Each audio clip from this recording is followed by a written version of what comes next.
Imagine spending months, maybe even years, lifting heavy weights. You push through the exhaustion, endure the soreness, and stick to the routine. Then you step in front of the mirror, look at your reflection, and see absolutely zero physical change. This is exactly where Kamal found himself. He wasn't lazy. He dragged himself to the gym 6 days a week, loaded up the heaviest dumbbells he could find, and ground through his sets. His entire body would shake violently under the load. He gritted his teeth through severe pain, assuming that the sheer chaos and intensity of the lift meant he was pushing his body to the absolute limit. But generating maximum physical output and enduring immense pain amount to nothing if you completely miss the biological target. Kamal failed to grow because his gym sessions prioritized his ego over his anatomy. When you arch your lower back to heave the weight up, or use the momentum from your shoulders to swing a dumbbell, you are actively stealing the load away from the primary muscle you're supposed to be targeting. That violent shaking during a heavy lift, that isn't a sign of peak muscle activation. It is your body's natural defense mechanism, desperately recruiting other joints to escape the tension. Simply moving a weight from point A to point B without strict isolation constitutes a biomechanical failure. To break out of this plateau, Kamal had to accept a core physiological rule. Muscle tissue cannot read the numbers stamped on the side of a dumbbell. It only registers mechanical tension. Applying that tension requires dropping the oversimplified idea of a single, uniform bicep muscle. Looking at this anatomical breakdown, we can see the arm is a complex system.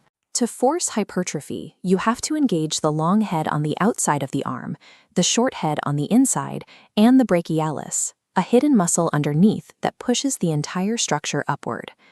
Triggering growth across this entire network means Kamal has to strategically manipulate his grip and lifting angles to target each specific area, rather than simply slapping more plates onto the bar. True hypertrophy occurs through anatomical precision, not through the application of brute force. This precision brings us to the eccentric phase. The most crucial half of any repetition is actually controlling the weight as it goes back down, not pushing it up. Kamal cut his lifting weight in half. By doing so, he could drastically slow down his movements, keeping the muscle under constant, unyielding tension for a much longer period of time. Compared to his old routine, the discomfort was sudden and extreme.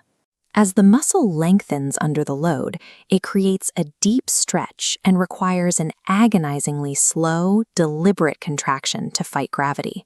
He stopped counting repetitions.